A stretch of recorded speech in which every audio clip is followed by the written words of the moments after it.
Hello, hello, hello. Welcome to Community Comms. I, of course, am your host, Debbie Lee, and I am hopping on here super quick because today our guest has just so much amazing content to share with you. It's Rola, who is the Director of Youth Activities, which I'm sure I'm stating that wrong, from Murfreesboro Muslim Youth. And I am just so excited that you guys are going to get to hear her heart about the mission and the lessons she's learned along the way, being a leader and developing that leadership skill. So before I dive into that, I wanted to show you guys a few fun things because we've been doing these episodes for a little bit. And so I have some fun merch that is not yet available widely, but if you want to let me know if you want it in the comments, we'll go ahead and make some of the stuff available for you. But first, I have this tote, which I've been carrying around. If you've seen me around town, you've probably seen me with my community comms bag that I carry everywhere. And I just love it so much. And then some stickers. So if you want some community comms merch, go ahead and drop some comments in here. Maybe we'll do some fun thing. If you share, if you like and share and invite somebody else to join the channel, we can maybe do some giveaways and give you some merch too. So I'm not going to take up any more time here. Let me go ahead and give it away to our guest, Rola.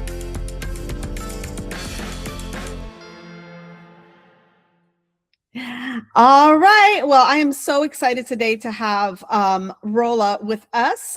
She works with the youth at the Murfreesboro.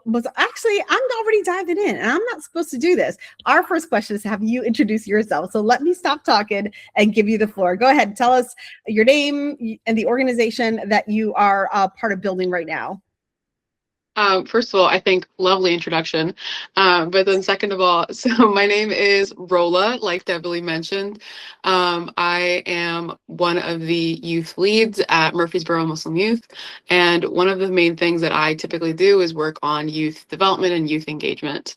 And I think, in terms of what I do in my real life, I support all of my volunteer dreams. How about that? Yeah. Yes, no, absolutely. I think that's so much of life when you're working in nonprofit spaces is like, yes, there's all this nonprofit work, and then there's everything else I do so that I can do the nonprofit. Absolutely. Yeah. I think I've always thought of it as pretty much like, I've never wanted to like absolutely love my real career. I just always wanted it to be like something I can, don't hate, so that I can actually like live the other parts of my life that I enjoy more. But yeah. So that is a smart angle. I think it helps too. Like from my perspective, I have a lot of similar, I do a lot of work in nonprofit, and then I do a lot of work in for-profit, and it helps balance it out so I don't feel like I'm getting burned out in any one space. Nonprofit can burn you out. So I think that's also incredibly smart as well. Having so much experience in this field and volunteer work and working with youth, what do you think it was that pulled you into this work? Was there like something that happened, a moment, an experience where you said, I really want to do this? Oh, absolutely. It definitely was something gradual. It didn't happen like overnight, but it's kind of this thing of when I was growing up, when I was in high school, so Jersey girl through and through, and everybody knows that about me. I will never let that die. And I have the Pandora charm to prove it. But one of the things that even, in the community that I grew up in, it was very very heavily Muslim populated where I grew up. But at the same time, like I, was in Islamic school, and I went over to public school. And when I went over to public school for high school, I felt that, it was fine. It was a good experience. But when I got to college, I was like, wow, like all of these individuals that I know have had the opportunity to have specific experiences to develop themselves before, like to get a head start, essentially. Right. And I never had those experiences. For example, like I think the easiest kind of thing would be like medical school, right? Like, where it's like, oh, your friend has a dad who's a doctor. So now you're shadowing at 11th grade. And then you're like taking these anatomy classes at in 12th grade. So, or you're taking orgo. So by the time you take it in college, it's like a whole type of head start type of vibe, right? And so for me, I've always been like, okay, there is definitely an opportunity for me to help levelize the playing field in any way that I can. And I think it's critically important, especially in underserved communities. I think, well, I don't know if Murfreesboro is technically an underserved community, but sometimes it feels like that. I'm not going to lie. No, Yeah. I feel that Yeah. one. Yeah, especially with like, so because also I'm technically a first generation technically, like I came here when I was 2. I'm technically first generation immigrant. But similarly, like, a lot of people in the Murfreesboro area, their parents are immigrants. They don't necessarily have like English as like, the first language that they know. And so forget about the language, but there's also like a whole system or a whole method of things working out or things playing out that high schoolers or middle schoolers don't really understand about, right? So I think an easy example of that would be like standardized testing, where it's like anytime you take a standardized test, right, you will do infinitely better if you have preparation and you've seen the questions beforehand and you've practiced those types of things versus just inherently like going in and taking that test right off the bat. And so that's like a long-winded way of saying like that's a long-winded way of saying I basically think that there's a need to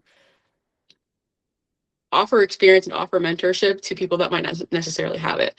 The specific experience that I had, I'm probably going to pull this in, is like MIST, right? Where in New Jersey, there's something called the Muslim Interscholastic Tournament, and essentially it's like all these competitions across all different types of subjects. So you have like things like math, science, reading, and like sports, improv, things like that.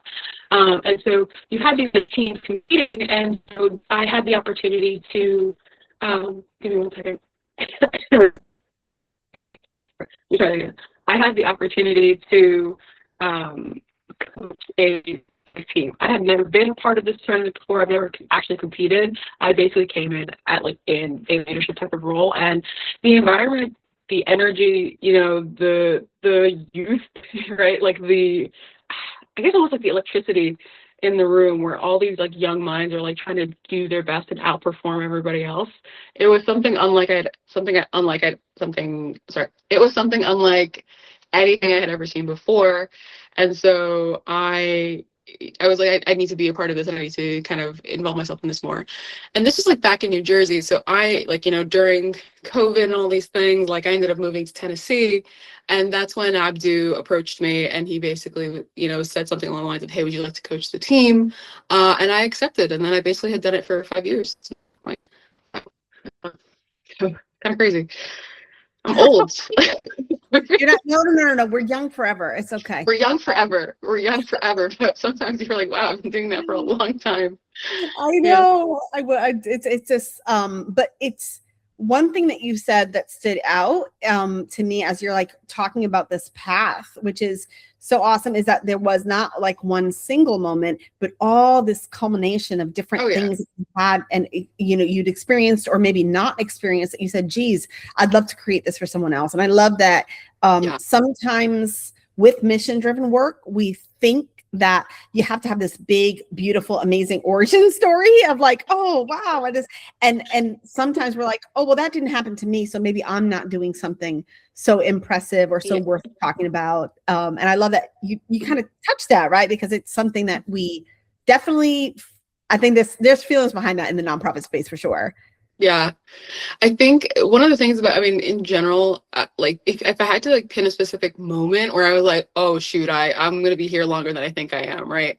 It was basically like after that first year where it's so, like you said, nonprofit work can like burn you out basically. Right. You touched on that. And that first year that I was coaching, I put in like hundreds of hours. I was working harder than my actual job. And I was like, no, there's no way I can do this again like the following year.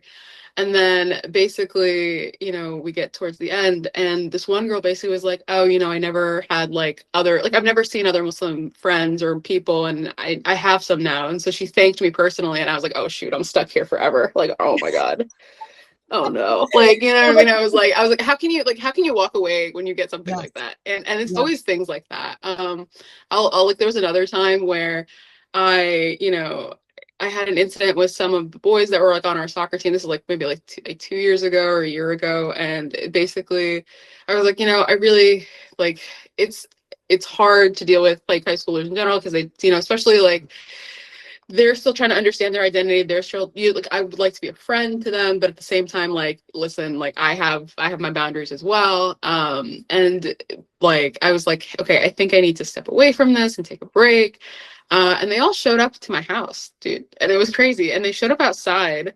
Somebody, yeah, exactly. So one of the other coaches gave them a show. They showed up outside with like all of these like poster boards of like, "Hey, we love you, come back," et cetera, et cetera. And they were like there in the rain, and I was like, okay, all Wow. right, thank you, I really appreciate it. Yeah, it's just insane how it's like you'll never hear like, "Oh yeah, like we love you," but then it's like when it comes to like a moment of like, hey, like a crossroads, they're like, whoa, whoa, whoa, whoa, whoa, like, like, yeah, we do care. And I think for me, I've never been one to like need praise, right? And so at the same time, you're just kind of like, you're like blown away by like 30 kids standing outside your house like, "Hey, please come back, we love Yeah. you." But yeah, so I say that to say, like, there are so many moments where you want to give up, but then there's like something that kind of pushes you to continue a little bit more. So Yeah. I'm still like navigating it, to be honest. So I think that's so I love how honest you are in that, right? Because there are those times, sometimes we have to start doing the work and then it comes after. It's like, I'm doing this work. I'm like, I'm not sure I want to keep doing this, but then you hear that like, wow, it made an impact on somebody. And sometimes we are afraid to start, but like you give yourself the chance to start, you might realize that it's something you really love.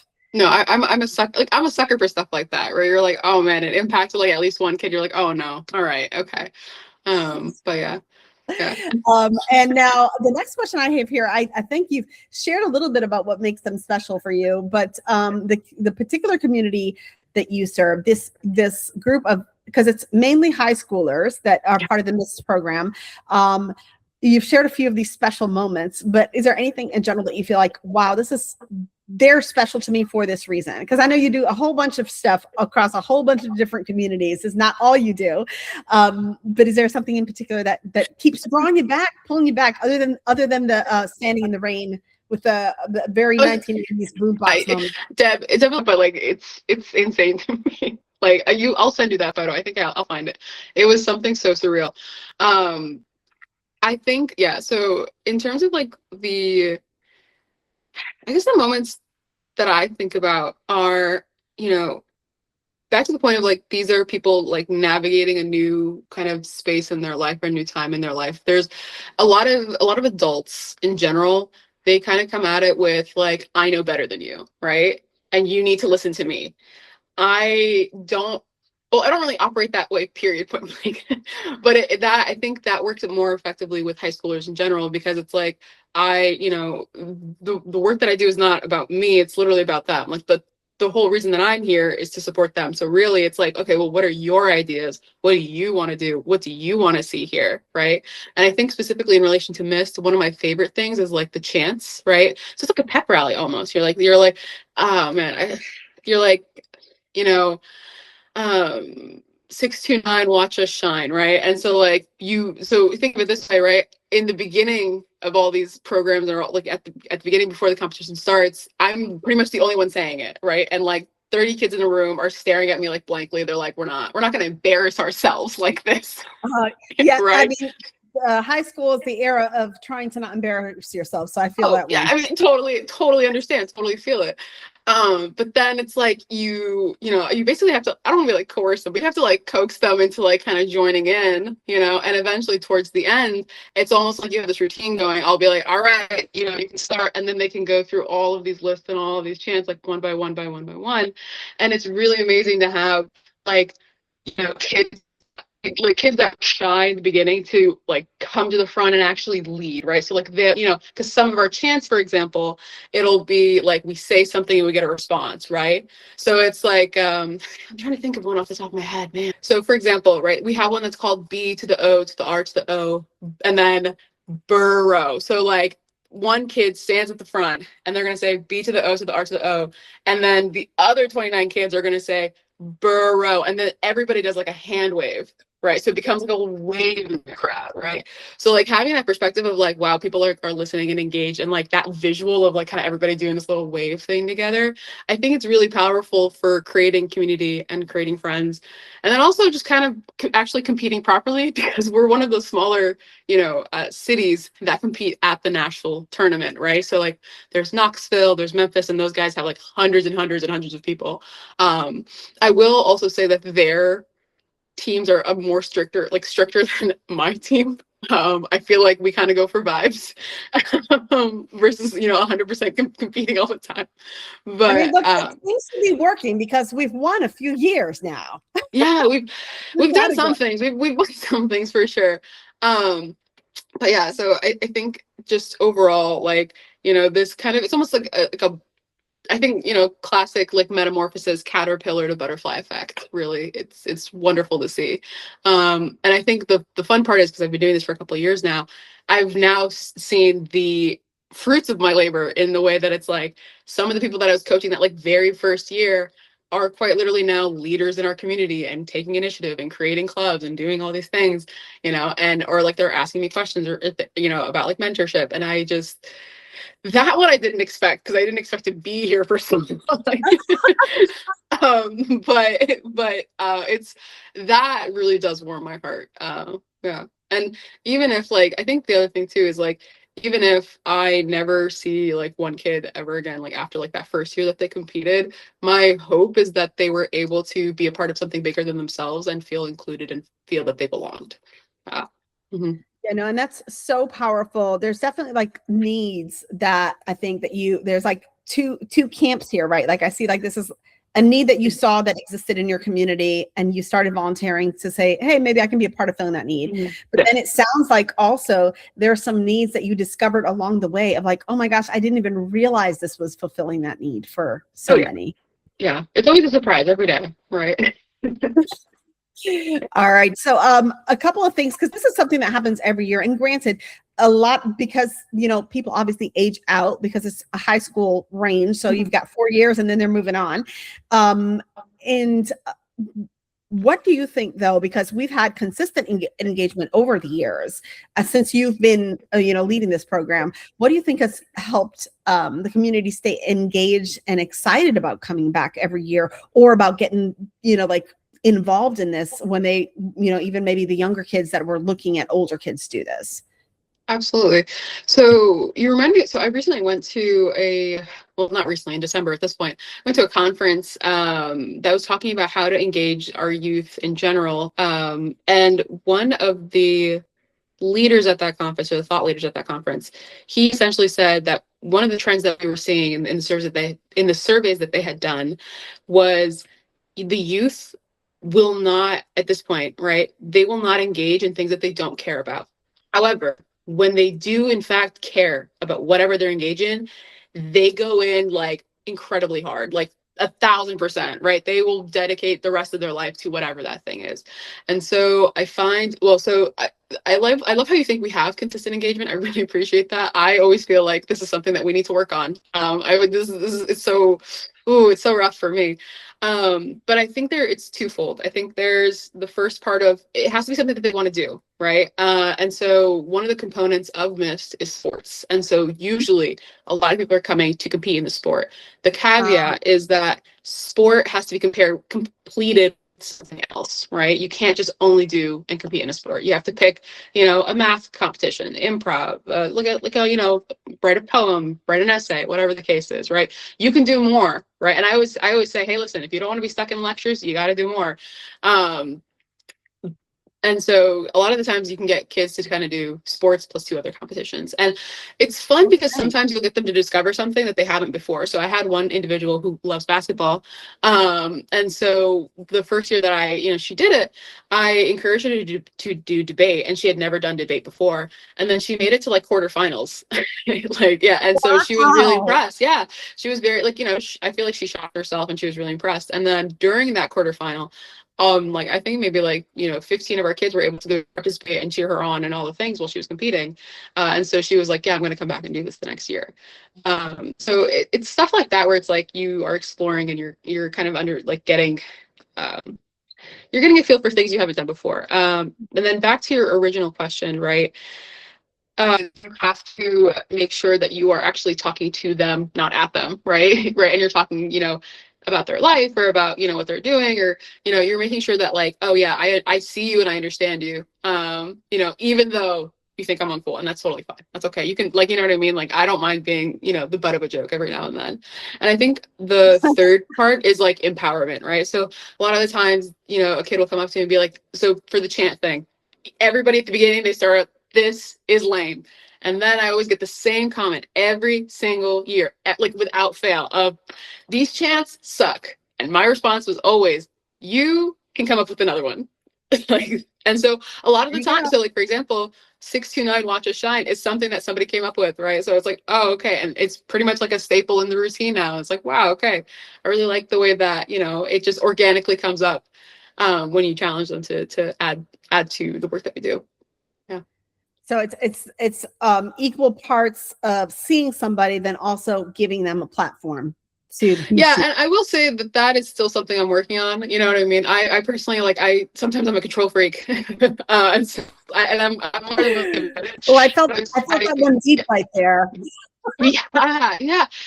It's kind of like, I very much had to learn that there are many ways to get to 10, right? And so, there's an objective that needs to be achieved. It doesn't have to be the way that I would do it. And the other thing too is, like, it doesn't have to also be the most efficient way either, because in my head, I'm like, okay, the fastest way to from point A to point Z is like this, right? But if a kid takes like a little route in the middle, like, they still accomplished it. They still did it all on their own. So that's A-okay in my book. Nowadays. Yeah. I think that's definitely a growth moment too for me. My background before I came into nonprofit marketing was a lot of my background was in professional training and development, and that's a hard lesson to learn too. So it's just like, oh no, this is what we're teaching, this is what we do. And then learning over time, it's like, not everybody learns that way, not everybody feels comfortable that way. You got to make space for people the way they learn, not the way I feel comfortable teaching. Yeah, and I think it's like also an ego thing too, right? Where you have to, like, and I think that's one of the things in the nonprofit space that I didn't realize I would come into so often, where it's like my ego comes, like, not just me, but other people's egos, like, they clash, and you're like, oh my God, but isn't the whole point that we want to improve our community? So like, why are we having this right now? Anyway, that's huge. And that actually is a really good lead into our next question. What has been one of the hardest parts of building, or because I think it's easy to talk about the good stuff, right? Like, we love to shout out all the wonderful ways, but like, leadership is hard. It's difficult. It challenges you every step of the way. And I think those challenges are worth talking about. Yeah. I think, well, we can talk about the ego one for a second, but I think in relation directly to youth, it is that point of engagement, right? Because I think I mentioned earlier that you have to talk about something that they care about, right? And that's how you get somebody to be engaged.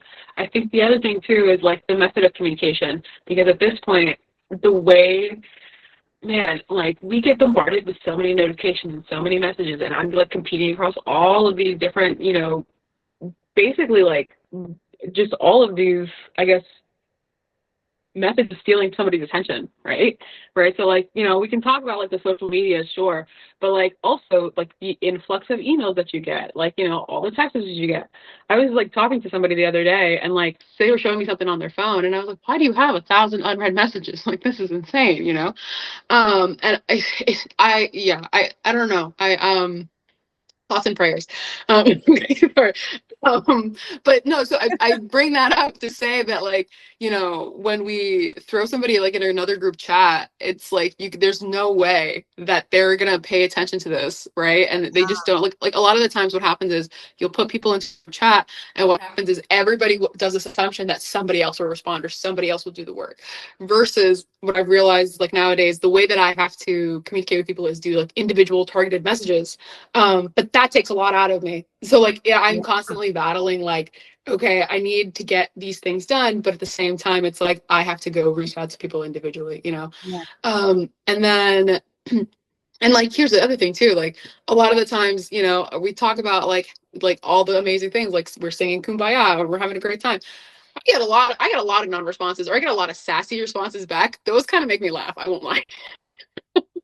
I remember one time I don't know, I had somebody respond to me in such a sassy way, and I like laughed. Like I laughed so hard, and I was like, hey dude, okay, you know what? You made me really laugh on this. I'm gonna stop texting you now. Like I won't bother you about this anymore. Um, but I think it's important as well, like the whole ego thing, right? Back to the whole ego part. So in terms of like engagement, it's hard to, like it's hard to get that engagement unless you're doing like targeted messaging and you're building like personal bonds with people. But sometimes like when as a leader in the community, when we're doing specific work and like I know something needs to be done a specific way, right? Like I'm like, I know. That's when like people butt heads, and I'm not a Mhm. confrontational person. I'm very much like a go with the flow, like hey, if it works it works, but when I have to like pull out like a seniority card of like hey, like no, I understand this and you do not, um that gets really hard for me. Like I hate having those types of like conversations. It really, because I think the other thing too is like people, because I'm like I come off as something very like very kind and very nice. Like I think there's sometimes this misunderstanding that I'm like easily taken advantage of, and like back to the whole Oh, point of like from Jersey, you know what I mean? Like no, I get it. I'm understanding. Um, I think yeah, I think to the point of ego, it's like if we're trying to accomplish one objective, let's say I'm trying to think of an example that's not like specific. I'm gonna this that part is like I literally have specific scenarios in my head right now, but that's not what I'm trying to do. Like, yeah, I think let me try it again. Let me see. Um, I think we don't necessarily need an example, but what I will say is if everybody has a specific objective and maybe that requires you not being a part of it, or maybe you focusing on something oh, else, oh, right? oh. I would appreciate it if you didn't take it to heart. And it's again, it's not that I like hate you. It's not that I think you're the worst person on the planet. It's literally that like, listen, because I also come from a professional background. Like I've been in the corporate world for like 10 years now, where it's like, hey, listen, this is the objective. These are the things we need to do. If you line up, perfect, you're with us. If you don't line up, we'll catch you on the next one. And being able Yeah. to say, hey, okay, no problem. Like, let me help however I can. That is Yes. something Yeah, that, I think that cues, like you said about the yeah, egos, right? Like it's like, yeah. am I here for, and that kind of dives into Mhm. like us taking time to examine, okay, well, if I felt some type of way about that, Yeah. why? Like what's Yeah. in it for me? Like, am I serving from a place of I want to help, or am I Mhm. serving from a place of I want to look good because I And helped? you were hitting on such a really important point in the nonprofit space, because you know what? I'm sorry to say, but like, not everybody is pure of heart, and it's unfortunate. It really is, because I think, as yeah, I think if we were able to, I mean, I also like at me too, not just, what I mean? Like when I say these things, me first, of course, like right at the front and center, sometimes I'll have a moment where I'm kind of like, I feel like I'm about to like get riled up, and I'm like, I have to take a second and be like, "Ooh," not that I like, because I've already had those moments where I've been riled up and people are like, hey, Rola, check yourself. And so nowadays I'm good at doing the self internal. Like I don't need an external source to tell me Yeah. nowadays. I can do the internal work on that. And I think like, yeah, we would all do better if we, Abdu says this a lot of the times, right? Where before we do an event or before we start volunteering, he will quite literally say, okay, renew your intentions. And that's Yeah. something I've definitely picked up from him, where I'm like, okay, renew my intentions of why I'm doing this. Yeah. Yeah, Mhm. no, that's a powerful one. And then, you've had a good amount of experience in leadership here, and I know in your professional life as well. As you look back, what are some things that you think, oh, that you learned about leadership, or maybe the way that you communicate with people, that you said, like looking back now, you can say, geez, I wish I knew that one thing sooner. Think no I'm kind of Deb, sorry, I keep saying Deb and I mean Debbie. I mm, I think, okay, so I'm a person where I don't really do regrets. Yeah, it's just not my thing. I think, some lessons we have to learn. Like, it's like some rules are written in blood. Some lessons you have to learn. And even when I give people advice, I sometimes I quite literally, I'm like, hey, listen, I'm giving you advice and this is in fact the right answer. If you don't take it, that's totally fine. Sometimes you, in fact, have to taste the ocean to know it is salty, and you have to do it multiple times, and then eventually you just learn, and then you'll kind of like go through that process. Yeah. I think the one thing for me, like, I do not have to be the person that's doing everything. I do not have to be the single point of like, so, when I'm like the person that's kind of in control of everything, I become actually a key point of failure, right? So, because if I'm not there and I'm not involved, right, all of a sudden everything kind of falls apart. And, to the point of mist, I've had that experience, like, in recent years where it's like, okay, I tried to like delegate more, right? And I tried to like spread out the work more, and then things kind of just fall apart and crumble. And those experiences, they're rough, that's true, but at the same time it's like we need them, bro. I haven't figured out the solution, I'm not gonna lie, but at the same time, like, me being more like, or I guess me being able to empower people enough for them to kind of be able to take over once I'm out, right? Because one of the things is like, I'm not going to do this forever. I'm definitely trying to transition Yeah. out into more like behind the scenes, like long-term objective type work. And we have this moment where it's like, okay, well, you're the one that has all the materials, you're the one that's kind of been sending everything out, you're the one that has all the messages, like, now what do we do? You're the one organizing all the software, like, practices, like, okay, well, now what? And so that in of itself is like something I'm still navigating and struggling with. But like, so I guess short answer of delegation in leadership. That is not something I'm very good at. Mm-hmm. I Yeah. think you touched on something when you started talking about how like getting used to that idea that like I don't always have to be in control of every piece. I think that is such a hard, not just in leadership, but in Yeah. life in general, right? There's so much of our lives that we try to micromanage for ourselves, and we think, Mm-hmm. oh yeah, I can. If I'm doing this, it'll be okay. And then sometimes, like for me, it's as silly as like in my house, right? Like I love my kid, and he's like, sure, I'll help you with this. And I'm like, that's so great that you want to help. And then I find myself going back behind, and sometimes like, Oh no. and like, and it's like, oh, but what does it do for that other person if I'm going behind them? Like, how does it empower them to grow? And how does it also empower me to let go? Because that's with you, that's definitely an area that I've struggled with over time as well. And I don't have the answer there, but I think that's the beauty of life. No, don't worry. I'm tasting the ocean. I know it's salty. I'm learning. Yeah. All right. So now one thing that I always say, especially in these spaces in nonprofit, sometimes they can consume our lives. And it's really important that we find ways to disconnect a little bit and spend time on ourselves. And everybody has a different way of doing that. I'd love to hear from you. What's something that helps you to recharge or like come back refreshed for to keep doing the work? Okay. This is a great question, because for me, I love high schoolers. They're wonderful. I think, like, I truly believe, like, some people have like this doom and gloom type of view. I truly believe, the next generation, they will hopefully become more empowered and better than us, like in all the different ways, right? And they learn from our mistakes. That having been said, talking to 15-year-olds on a daily basis will melt your brain. And so I have made sure to invest my time in the Muslim Youth Professionals group. So that's kind of closer to ICN 12 South, and things like that. And so I was very intentional about making sure I go to like those types of events, and kind of like not volunteering. I want to be very clear, but like actually just being a participant of these types of events. Do I volunteer every now and then? Sure. I'm like voluntold every now and then. But I think also on top of that, making sure that I go to like community events, right? So for example, there are so many different, so I think one of the things that I'm really good at, but not other people are, is finding things to do in the area that I'm in.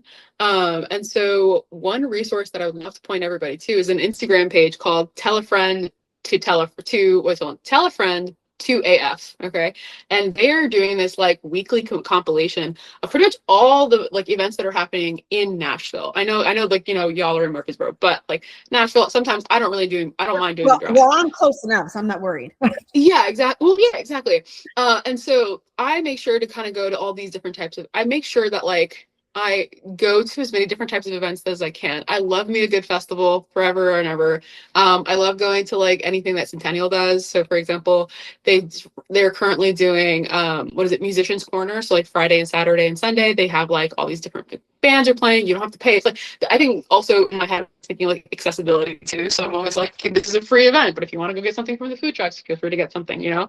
Or you know, something later this summer is like Giadis, right? They're having a bunch of soccer watch parties because of the World Cup, right? So there are all sorts of different types of events. Like if you just kind of keep your eyes peeled, you can kind of see those things.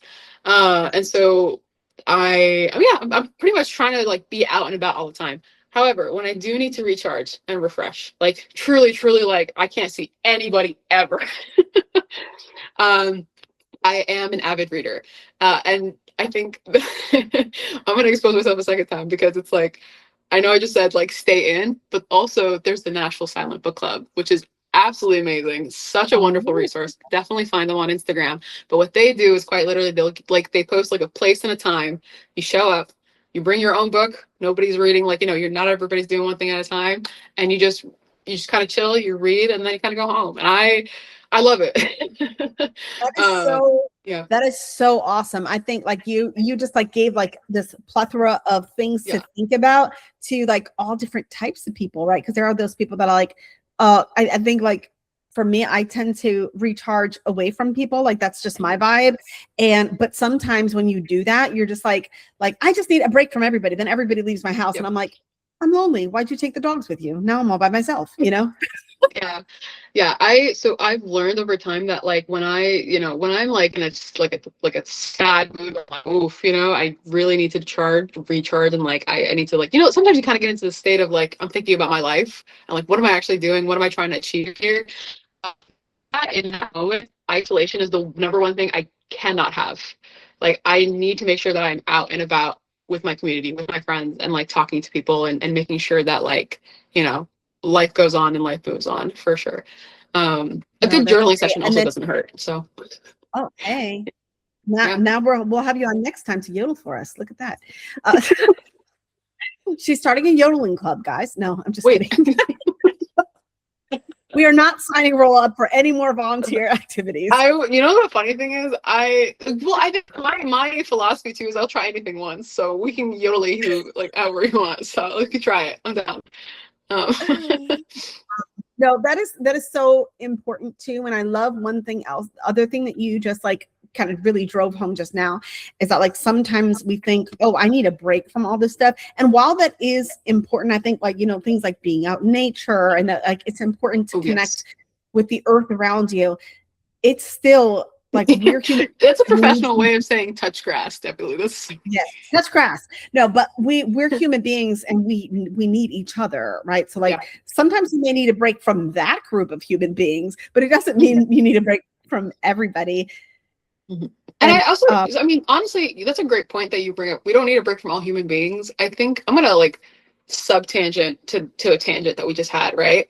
But I think it's important also that you, like, one of the philosophies that I have is like whenever I'm out and about and I see something that I like, or like I see like something that I like on another person, like, you know, if I see like an accessory or a fashion thing, or like somebody has like a beautiful smile or something like that, I make sure to tell them, because in my eyes, I'm like, you, like, you know, it's really important to just add more positivity to the world however you can, and that includes like like, you know, obviously like your service workers, the people that you interact with. Like, when's the last time you filled out like a compliment card, you know? Think about it. Like, and so like something small on your end like definitely makes a very big on the other side as well. Yeah, and I like, you never know what somebody's going through, and you never know like how your, you know, observation, because the thing is, like, you know, it has to be genuine, right? But your observation can really brighten somebody's day and make a difference in that way. Yeah. No, absolutely. All right, we're gonna wind down now because this is a problem when you get two Northerners together, is that we are tangent people. We're fast talkers, but we're tangent people, and so we go off. I always say like I'm like. I was like, I'm going to try to stick to 10 minutes, but realistically, there's side quests in every conversation I have. So, but the beautiful thing is that we learn so much about each other, and there's so much growth. Yeah, I promised you things and I did not deliver. I'm so sorry. I was like, I'm going to stick to 10 minutes. No, listen, No. we know how this goes. It's all good. But no, but if somebody that's joining us, watching along here, if they wanted to support what you're building, what you're actively contributing to right now, and I know that this is definitely an area that like it costs money to have kids participate, to have a whole bunch of high schoolers travel from Murfreesboro to competition in Nashville. And then if they get beyond the state level, then to competition in other states, right? All these things cost money. If somebody wanted to contribute to what you're building, either by donating or by, volunteering, what's the best way for them to start learning about MIST and what you're doing at Murfreesboro Muslim Youth? So I would probably point you to Murfreesboro Muslim Youth. You could also find me and I can probably point you in the direction that you need to go. But also I would invite you to check out like the MIST Nashville board, right? Because even though like it takes a lot of people to coach and have a team, it takes a lot of people to also like create an entire event on the Vandy campus. It's something like surreal how many volunteers that they need to have. And so whatever way that you're able to contribute, I mean, also I don't mind taking a check every now and then. So I will take that as well. But whatever, I think, a lot of it, like nowadays, manpower is definitely needed because it's something that you need to be consistent for. So it's not just like a one and done type of thing. It's like, oh yeah, I'm going to volunteer like 2 hours of my time on a biweekly basis for like 3 months. So yeah. Yeah, no, and I like that you kind of gave us some parameters, right? So like, it's not like it's like not forever. It's probably about 3 months out of the year that you're preparing for this event, and the event is happening, and all these competitions are happening. And so, and I think that they're also another thing that we're always looking for, because I know by the time we get there, it's always a conversation. If you're really great at a sport, or you've done tutoring before, or you're a teacher and you're looking to fill up some free time, we need coaches. I specifically, I would love a sports coach. I would love a soccer coach, a basketball coach. Those would be the key areas that I would love that. Yeah, that's true. Yeah, I see all those things and I'm like, it's so wonderful. You do not want to get me on any kind of field. I'm not the one, but somebody else out there is. Absolutely. That's a fair point. We all have our strengths. Yeah. All right. Last question here, because I always like to end on a positive note. When you think about the future of what you're building right now, the community, the relationships, all that, what gives you the most hope as you look forward? What gives me the most hope? I think it's the fact that people do in fact care, right? I think in the time of, like loneliness epidemic, where they talk about how like anxiety and depression increase, by being part of your community, by kind of checking in on your neighbors, by making sure to say hi to the people around you, you are actively contributing to the decline of that statistic. And so one of the things that gives me hope is honestly just a future of connection, right? Because there's currently, at least the way that I see it, there's a very real shift from being very digital and online, and like online being like a third space, to trying to come back to something in real life in a third space, and that's something that gives me hope for the future, that maybe in the future we all touch grass on a regular basis. Yeah. Yes. Touch grass, and no, don't touch glass. Sorry, I mispronounced. But touch grass and connect with your neighbors in real life, IRL, right? Yeah. I mean, listen, I will tell you that the minute you start, it becomes like a snowball effect. I think one of the this is side tangent. I don't know. But one of the fun things that I realized is like, I got a comment last year because I moved to Tennessee in 2020. So I got a comment last year along the lines of like, yeah, so like, how long has your family been here? Were you guys like founding members? And I was like, girl, I've been here like just about like me. I've been here less than you. And it's just a shock to people, but it's like it's a shock to people because it's like, how can you build such a like large circle so fast? And it's quite literally just by like being yourself and kind of just being open to receiving, and being willing to help out whenever is needed, with the parameters of avoiding burnout, of course. So yeah. Absolutely.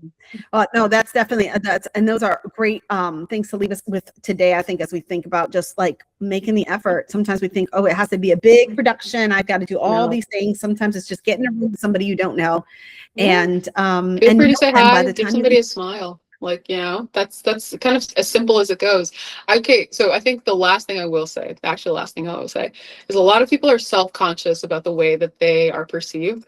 One thing I will tell you is that it's psychologically proven that when you show that you like somebody, they in turn automatically like you more because they think that, because it literally is like, oh yeah, this person likes me. Oh, I like them too. And then it kind of just builds and builds and builds and builds. So don't be afraid. Just, you're absolutely lovely. That's you, obviously you, Debbie, but also everybody else that's hopefully listening to this podcast. Yes, no, absolutely. Well, thank you so much for taking the time to hang out with us, to let us know a little bit more about MIST and the programs that you are leading the charge on. We appreciate you so much. I know that our youth do, but I know there's so many that, believe me, if the youth appreciate you, the parents appreciate you 10 times more. So as a parent of a 12-year-old myself, it's so great to know that like our kids are in spaces with people that are encouraging them to be the best version of themselves. And for those who are watching along and do want to contribute or get active in the community, I will go ahead and drop all the links to contribute financially and connect with the community in the caption. So anybody can tune in, clue in, and find out what's going on and what ways you can also, meet some new people and touch grass. Absolutely. Yeah. All right. And everybody else can't wait to see some new faces and say hi. Absolutely. Thank you so much, Debbie. Oh, thank you.